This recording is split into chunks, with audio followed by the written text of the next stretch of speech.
All right, so we are here this afternoon with Mr. Jevarus Howard, a candidate for House District 19 in Greenville. Mr. Howard, thank you so much for joining us this afternoon. Absolutely. Thank you for the opportunity. I really do appreciate it. Well, we appreciate you and your willingness to serve the people of South Carolina and giving us a little of your time. And so I'm going to ask you a couple questions, but I want this to be conversational. Okay. And the first question I want to give to you is, if you would share with our members a little bit about how your personal and professional experience has led you to believe that education is important to the success of South Carolina. Yeah, absolutely. So I'll start with personal. I was raised by educators. My mother actually worked in education. My father worked in education. My grandmother still works in education. She actually also holds a position for Cumberland County in transportation to make sure that students are getting to school, obviously safely and where they need to be on time. I grew up with educators in my household, and I know some students probably have nightmares about that, but it was really one of a kind to go to school and have that understanding, and then still have that teacher at home.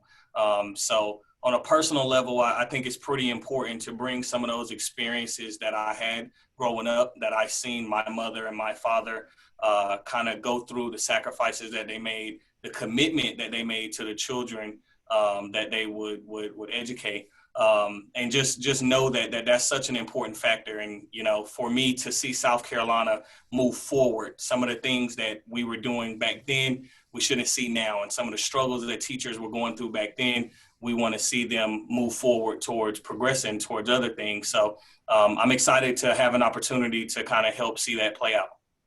All right. And kudos to your grandmother continuing in that transportation role. That is essential. Yes. So one thing, obviously, we're the state's largest teacher association, and yes, unfortunately, our teaching profession's in a crisis right now in South Carolina. That's true. Last year, over 6,500 teachers left the classroom, resulting in 555 vacancies to start the school year. Yes. And so please share with us what you believe, what steps should the General Assembly take in order to address the teacher shortage crisis in South Carolina? Yeah, I think, number one, when I was looking up, teacher recruitment and different things like that for being in support of recruiting quality teachers that are going to come and really stick to South Carolina's promise of producing excellent students.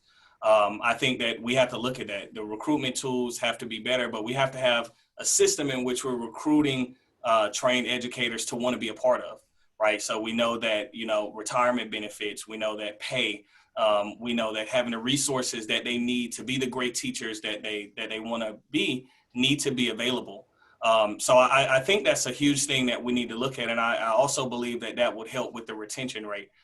Being a veteran, I'll use this example when the military is trying to recruit new recruits that are going to help keep the military strong. They do up the benefits to make sure that it's attractive to younger people to come in and to utilize what the military has to offer. But throughout their service as well, they make sure that the promises that whether it's ongoing bonuses or the job opportunities, the educational opportunities, whatever, they have to make sure that continues. So we want to make sure that our teachers don't just get prospective teachers don't just get lured in with all these promises of benefits, but they actually see that throughout their tenure while they're being a teacher, and they have something to look forward to every day, along with educating that student. Thank you. So pivoting to our next question, our state Supreme Court ruled a few years ago in the Abbeville case that the General Assembly has an obligation to ensure that every student has access to a, quote, minimally adequate education. Yeah. Now, our association thinks that threshold is way too low. Yeah. But in too many places, we're not even there. Yeah. So share with us what you think the General Assembly should do to ensure that we're providing an equitable world-class education to every student across South Carolina. Yeah, well, first of all, I think, we changed the bar, right? To start at the minimal level is a mistake. Because we don't want our students to come to school understanding that they're getting minimal education or that minimal resources are available, whatever. It really puts an unfair and undue hardship on the student to have a big open mind towards what they're going to gain from their experience and their knowledge of coming to school, for us to set a standard of minimal, and then they're not able to dream beyond there. We have to make sure that as legislators, that whether it's work within the state house or work within corporations throughout the state, that surely want to make sure their kids are educated properly. So they also would want to give back to seeing our South Carolina education system blossom. We got to make sure that that partnership is in place. I think, like we said, first step is change what the standard is. But the next step is really look at what the possibilities are and start taking action. Well, and one area that our members have been really concerned about our state's capacity to address the needs of all students is in response to Governor McMaster's announcement last month that he wants to use $32 million of federal COVID relief dollars to fund private school scholarships. Right. And he wants to see the General Assembly make that kind of program permanent in the future. Yeah. So if you would, tell us your thoughts on school voucher or private school scholarship programs and how you would approach that topic in the General Assembly. Yeah, one thing I think that's important is to realize that sometimes if you're quiet enough, you can hear others speak, right? And I think that's so important in leadership, and especially when it comes to education. So now we know where Governor McMaster sees the focus of where he thinks that areas need maybe the funds. So now it's time for a voice to be there to explain to him that our public schools need funding. Right, we need to make sure that he understands where the demand actually is, where the needs are, and what we can do with those resources across the board. I think it's a mistake to just focus funds targeted towards private schools when we have so much need elsewhere also.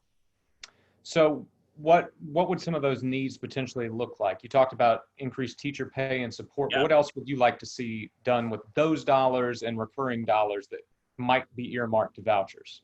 Absolutely. Well, one thing that I know that we have some schools lacking is if you have a school that's, let's say, has a focus, whether it's a technology school or art school, whatever the case may be, we need to make sure that they can stand up to those focuses, meaning that the resources are available for them to participate in programs beyond what the basics are, and maybe take that to the next level, as far as technology or whatever they need access to.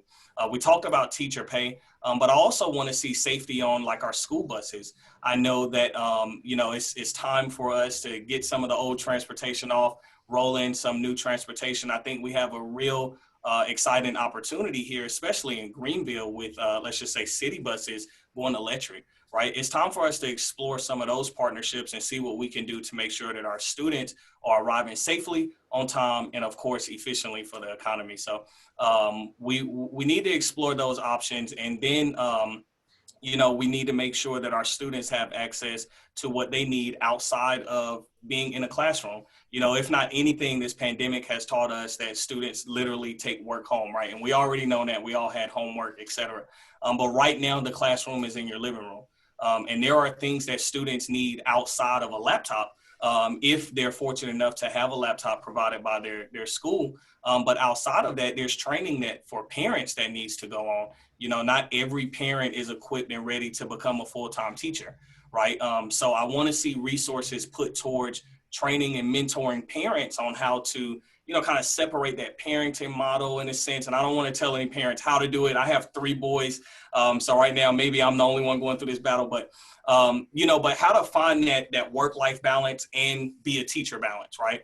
You're no longer sending your kids out to go and be a teacher, to be a student with a teacher who's monitoring them, who's educating them, et cetera. Now that's being done at home. So I want to see the resources, the focus of resources being expanded for that. Nobody wants another pandemic, but the reality is what we're finding out. I gained my degree online. I'm military and I traveled a lot. So I had no other choice but to do that because I was active duty. And I know there is a difference between being in a classroom and doing your work online. But I also know a lot of those same school supplies, if not more, are needed when you're working from home.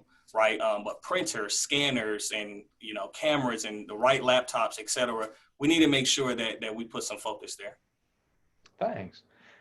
So if you get elected to the General Assembly, it is likely that you are going to have the opportunity to vote on and participate in discussion around what the Speaker of the House has called the Education Reform Bill. The House passed a version last year, the Senate passed a version this year.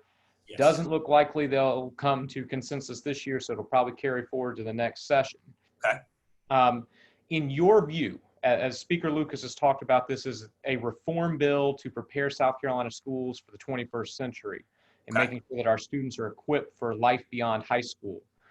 What do you consider to be the most important topic in the education sphere for the General Assembly to address to make sure our students are getting a 21st century education? Yeah, I think one thing that we definitely need to make sure that we focus on, especially for high school students, it's going to be mentorship. I'll tell you, for me, it was, I participated in speech and debate right there at Southside High School, carried that back to Fayetteville, North Carolina, where I graduated from Southview Tigers. But speech and debate, I had a coach that was very effective in so many ways for me throughout high school. To have that mentorship grade by grade that helped supported me, pointed me in the right direction, and helped lead me, was almost like having another guidance counselor assigned to me. So I think mentorship and guidance is going to be one of the key things, especially for our high school students. We live in a world now where it's so many opportunities out there for our young people to participate in and to create their future based on what they actually want to do. What we have to make sure is that we're providing them the guidance to go in that direction. When I was a high school student, I wanted to do everything and everything and everything. But once I really was able to have that guided focus, it helped me narrow down what things that I wanted to try. And I say try because usually high school students want to attempt something that they think they want to participate in, and that may change 5 years down the line, right? But for the most part, if we're doing the most harm if we turn our back on them going into their senior year, and then when they graduate and just say, hey, good luck in college, and then we move on. I want to see continued mentorship for our young adults. All right. So we've covered a lot of ground. I've asked some targeted questions, but I want to make sure if there's anything that you want to make sure our members know about you, about your policy positions, open floor for you. What would you want our members to know? Sure. I would like for your members to know that, it really means a lot when you come from a family of educators, right? That firsthand experience is something that you could really look at as key. I think there are some great advocates for our teachers in the State House right now. And my call to action isn't really a call to change everything that's going on or that's presently being fought for in the legislature. But I think that I know my call to action is to partner with the things that are moving our teachers in the right direction, and to make sure that there is an additional voice that can make things change. I won't say that I believe that anything's going to be easy. I won't say that I think anything's going to turn overnight. But I can tell you that with the right fight and the right voices, we can definitely make some changes. Our teachers have to be the forefront of the conversation within the State House. And the reason is because our teachers have such an important job, whether it's mentoring, educating, but really just shaping and developing our future. So South Carolina depends on great educators. It depends on a great education system. And that's the way that we're going to see South Carolina turn into the great place that we know it can be. Well, fantastic, Mr. Howard. We appreciate you spending some time with us and sharing with our members. And we appreciate your willingness to serve South Carolina and wish you all the best. Thank you so much. I really do appreciate it. All right. Thank you, sir. Awesome.